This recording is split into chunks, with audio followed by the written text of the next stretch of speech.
welcome to another exciting episode of Open Studio. As always, I'm your host for today's show. My name is Danny Kambwa, and we've got an exciting show for you today because joining me in studio is a gentleman by the name of Kenny Damba, who's from an organization called, or who is the founder of an organization called the Voices for African Wildlife. Okay, he's here in studio to chat to us a bit about his organization and what they do. Their sole purpose is to look after wildlife, and by doing so, they raise public awareness and also in support to maintain and also to hold on to what we have. So, Kenny, welcome to the show. Thank you, man. How are you feeling? How are you feeling being in the show today?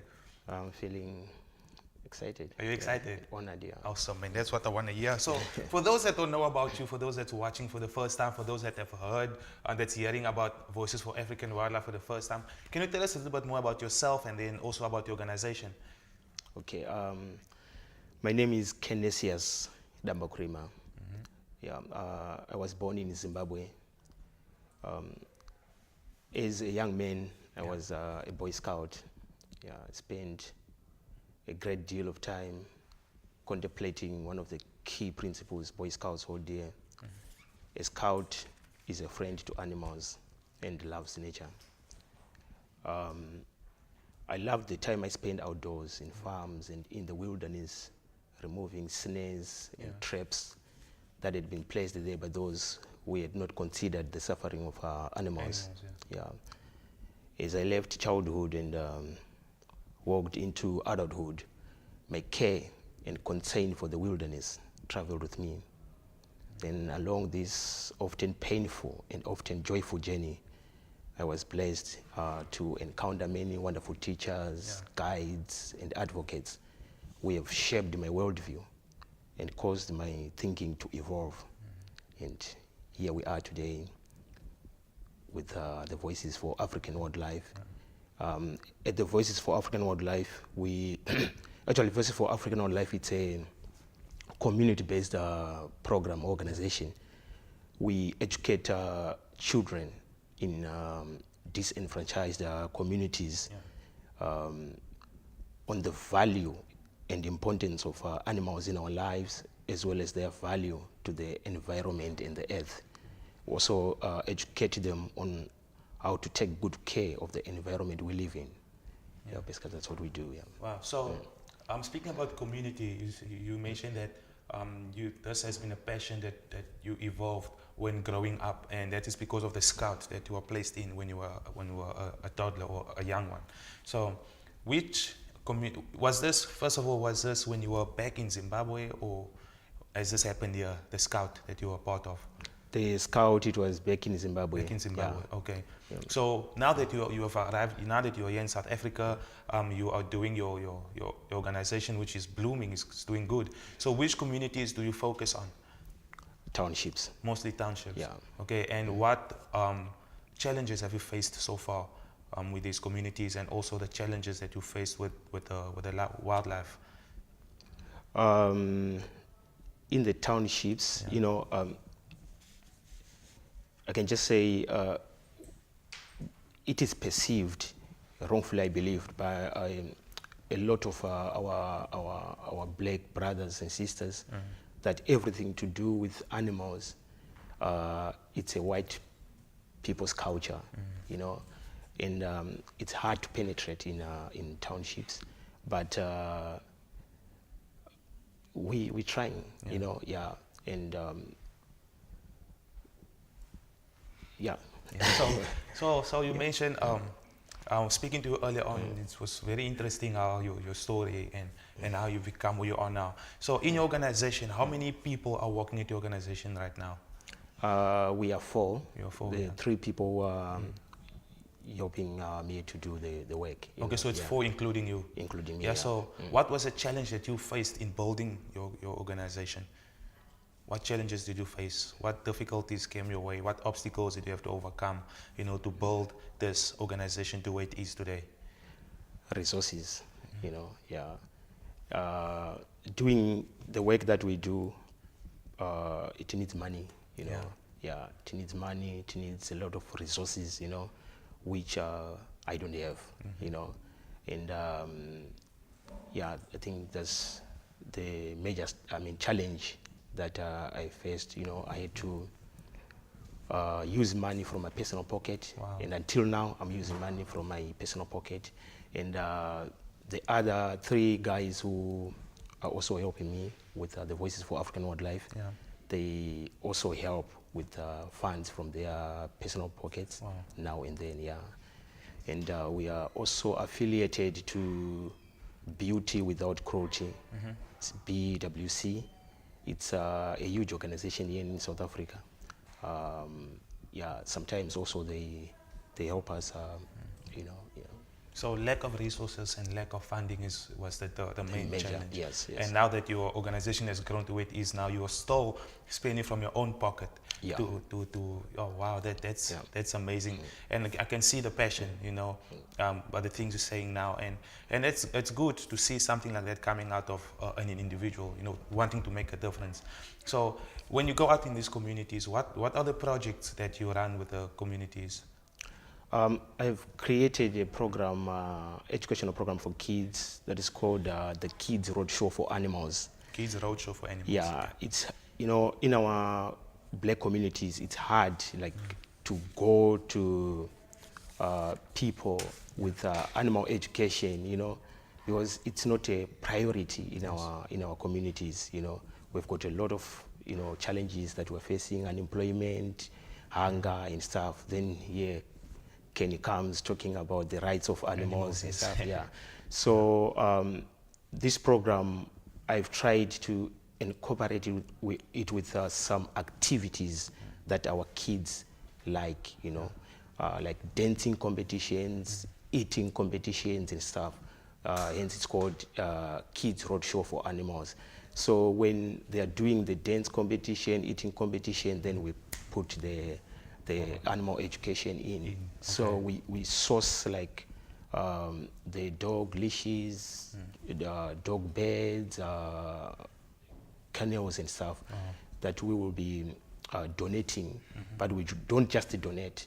We make the kids get in those dancing competitions. The winners, they will get the leashes for their dogs and stuff, Then in between, we'll be educating them. Then it's interesting, and they are also learning, about on how to take good care of animals. Yeah. It's amazing how you combine the two.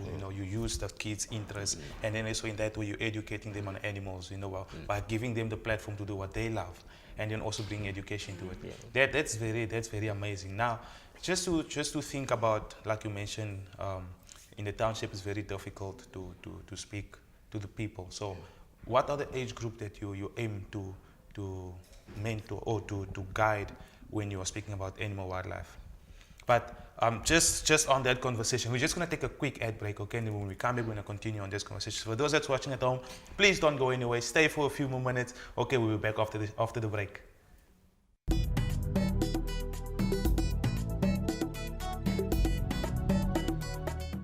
Welcome back, viewers. If you just tuned in, you're not too late. You are watching Open Studio on Cape Town TV or channel 263. I'm your host for today's show. As always, my name is Danny Kambwa. And before the break, we were speaking to Mr. Kenny Damba, who's the founder of an organization called Voices for African Wildlife. Okay, so before the break, we spoke about how he has grown up from being in a scout, a Boy Scout, and also starting his own organization, his love for animals and his love for taking care of the African wildlife by running through communities and raising awareness by doing so. So he's come to the show today to speak to us more about his organization. Now, to continue on our conversation, Mr. Kenny, I just want you to run us through what animal abuses you have encountered, since the period that you've been working and looking after our animals and also our wildlife. What animal challenges you have faced or abuse on animals? There's quite a lot of animal abuses. People that are abusing animals almost every second of every hour and every day. They in our communities, people they regard dogs just as mere guards, and nothing else, So if a dog say do something that somebody doesn't like, they kick the dogs, they beat the dogs, in some cases, people, they don't take their dogs to the vets, A dog gets sick, what will they do? They don't take the dog to the vets. They'll tie the dog on the paw, starve the dog until it dies, to get rid of the dog, and that's gross animal abuse, So in townships, we are trying our level best to educate people on the importance of sterilizing their dogs, so that we don't have stray dogs, or we don't have too much dogs that at the end of the day you can't even take good care of, and we have circuses here in South Africa that use animals, for human entertainment, Yes. That's also not good, that's abuse, We do also some protests against the use of animals in circuses. Whenever they come in town, we go and protest outside the circuses that use animals, because the tricks those animals are performing in those circuses, they're not natural, They are being tortured, they're being beaten for them to submit, for them to do those tricks, to stand on the tools, like a tiger, for instance. Naturally, a tiger is afraid of fire. But if you go to the circus, you see a tiger jumping through the fire hoops, Yeah. So it's, yeah. So there's a lot to look out for. Some things that we don't realize is actually affecting our animals, and we may also maybe contributing to it, and we don't even know. For those of us that's got animals at home, especially starving an animal. That is one of the common abuse that we find, is starving animals, and also just letting them run wild. We have animals being hit by cars, being hit by trains, like I saw also in one of your posts on your social media page. It's difficult. And now to raise awareness and also to educate people, you started an animal conservation club. Can you tell us a little bit more about that? Okay. What we're trying to do is, like, we've embarked in a mission. We're trying to establish a curriculum, that incorporates animals and environment as a mandatory subject in every school in South Africa. So what we've done is we are in the first phase of that program.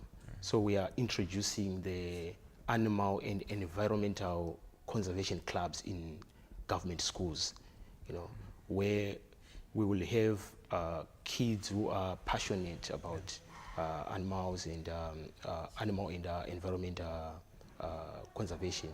So we will educate those kids, and we believe that education is the only way to go. And how is that project going so far? It is still at an embryo stage. Grassroots level. Yeah, it is still at an embryo stage. But we have about 2 schools now that we have successfully established those clubs, and we are looking forward to establish those clubs in as many schools as possible, starting from next year. So we spoke about dogs now, dogs being abused. Little knowing that it applies for every animal, cats, a horse, whatever it is that you've got. And now, just thinking back, there was a period that we had massive abuse, and we almost feared extinction of our rhinos, And I heard that you are running a project on that. It's called the rhino activism. We also raise public awareness on the endangered species, and that includes the rhinos and the elephants. We do protests.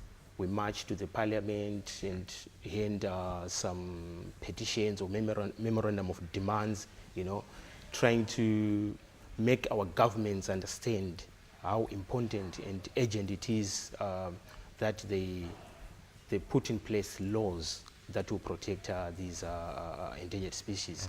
You know. So we're just going to take another short break, okay? You mentioned earlier on how difficult it is to be a dark-skinned person doing this kind of thing. So after the break, we're just going to discuss more on that. So for those of you that's watching at home, please do stay tuned. There is more to talk about. So hang on to your seats, sit tight, relax. We'll be back after the break.